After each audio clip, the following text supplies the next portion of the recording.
तर मुंबई मनपा निवडणुकांवरून भाजप आणि शिवसेनेमध्ये रस्सीखेच सुरू असल्याची माहिती मिळते।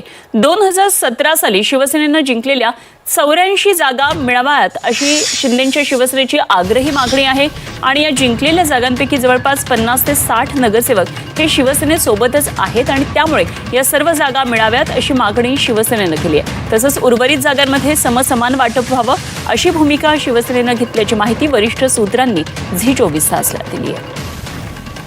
तर ग्राफिक्सवर आपण पाहूया काय नेमकी हे संख्याबळ आहे आणि काय मागणी आहे। 2017चं संख्याबळ पाहिलं तर शिवसेना 84 जागांवर आणि भाजप 82 जागांवर होते।